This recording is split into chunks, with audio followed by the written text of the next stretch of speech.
Wow.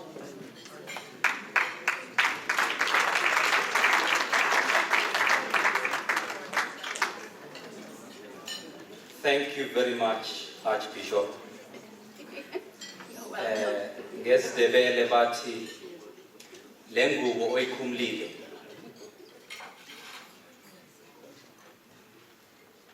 Archbishop, are you listening? Yes, yes. Yes, sir. Ngesindebele bathi lengubo oyikhumlile ayishisi kushisilana.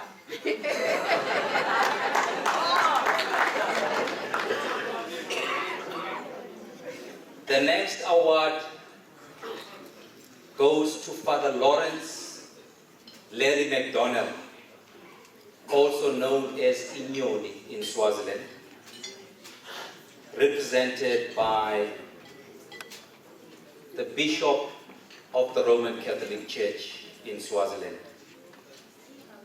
Larry is the only human being in existence who can stand up and say, I was responsible for the liberation of 3 countries in my lifetime: South Africa, Zimbabwe, and Namibia.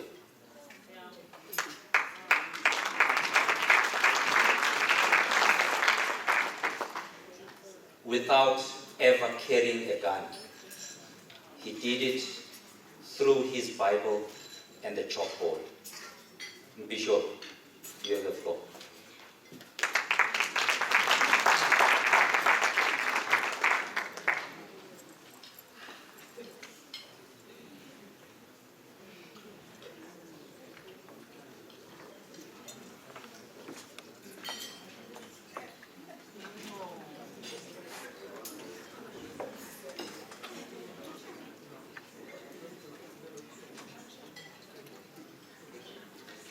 I must confess I got a bit confused because you had said before age before beauty, and it cannot be age, and it cannot be beauty either.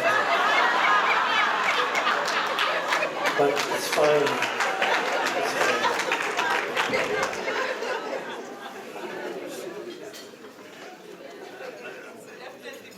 His Royal Highness, Honorable Deputy Prime Minister, my brothers and sisters in Christ, I must confess I feel a bit funny being the one who has been asked to receive this award in Father Larry McDonald's name. Though true that I am the Bishop of the Diocese of Malsini, which covers the whole country, but ngepela mina gisando kufiga la Eswatini.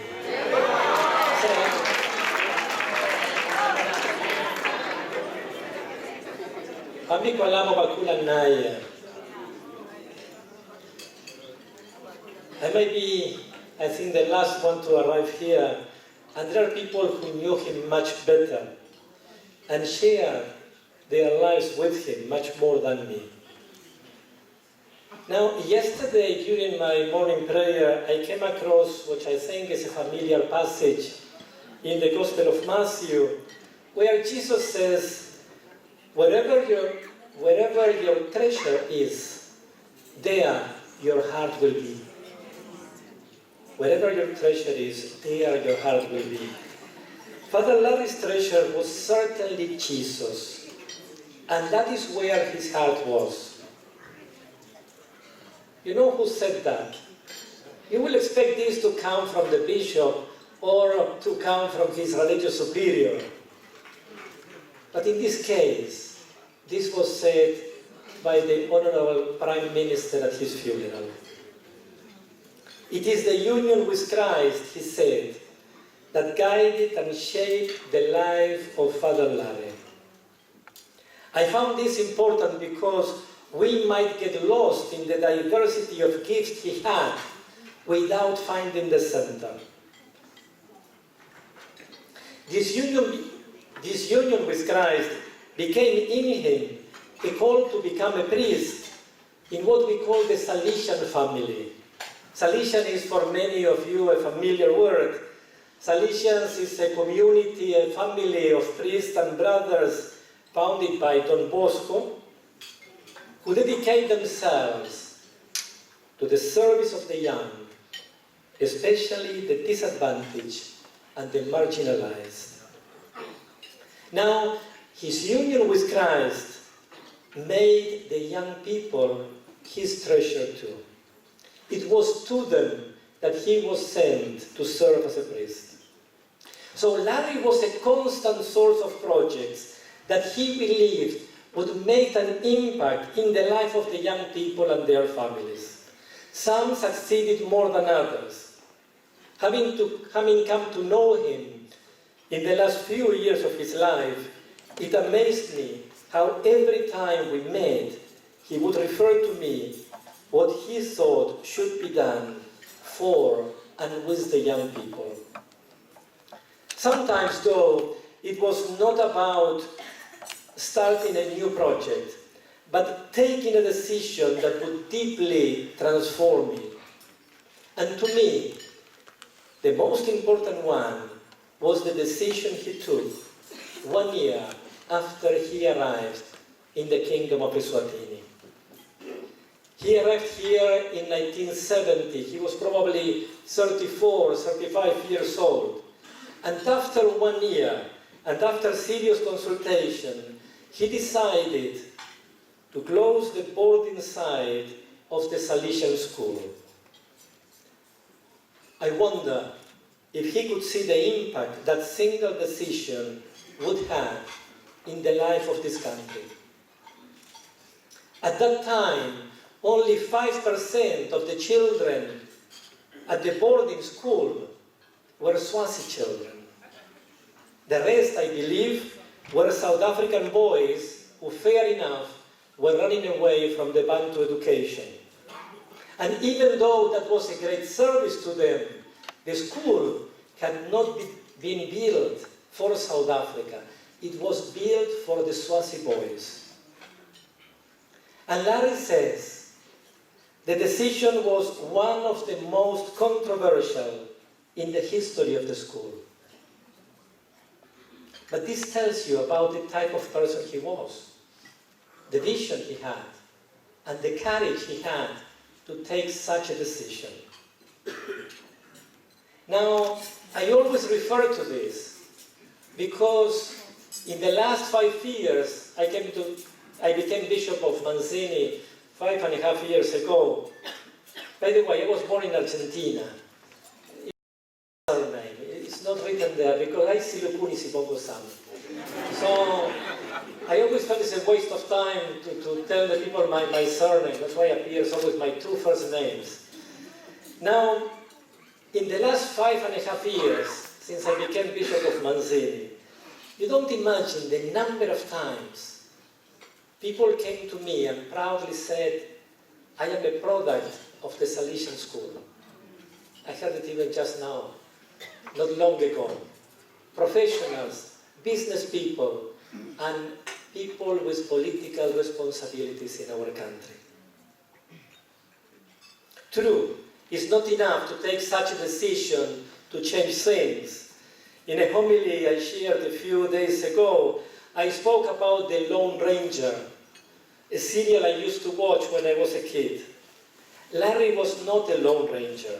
He worked with others, he involved others, he trusted them, sometimes a bit too much maybe. But anyway, he understood it was the only way these projects could materialize and make an impact in the life of the young people. I would like today to take this opportunity to thank Babe Elias Masilela for taking the initiative, the time, and to put all of his energies in the writing of a book about Father Larry's life. As we spoke at that time, when he started the project, he wanted to do it while Larry was still alive and in his sound mind. The time could not have been better. Larry was called home on Christmas Day, just 3 months after the book was launched.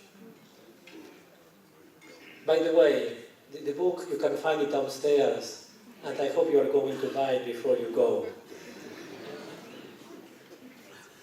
You will find a man who worked with others, the man who cared for the youth, not only as a group, but as a person, the man who journeyed with each one of them, the man who paid sometimes for their school fees without telling them, the man who would go to the police when these boys were caught doing something wrong and were put in prison.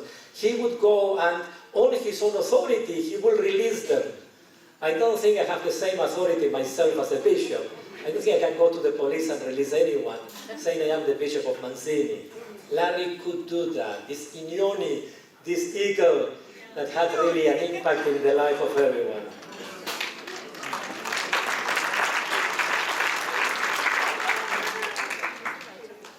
Final thing. I want to repeat something I said 2 weeks ago at the funeral of the Bishop of Witbank. I think it would be easy for us to remember Father Larry MacDonald, honor his memory by giving him an award, and then go home, grateful to God for the gift of his life and service among us. But it was never about Larry. For him it was never about himself.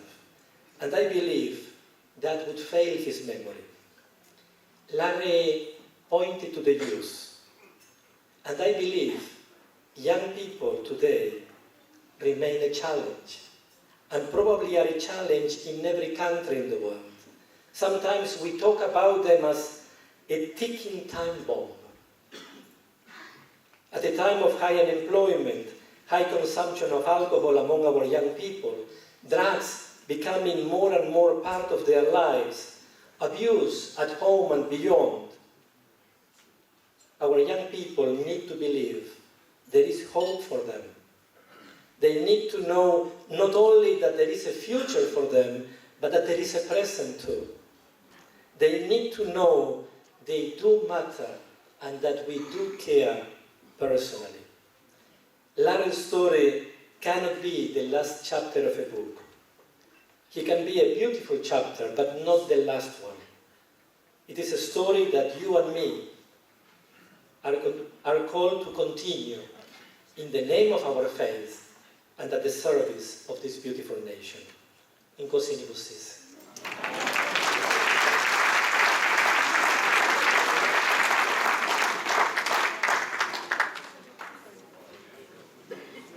Thank you, Bishop. I would like to settle this debate about age or beauty. And the way I'm going to resolve it is to bring somebody on stage who's going to help me hand over this award. The beauty side, I guess. Caesar Zimela, kindly join us on stage.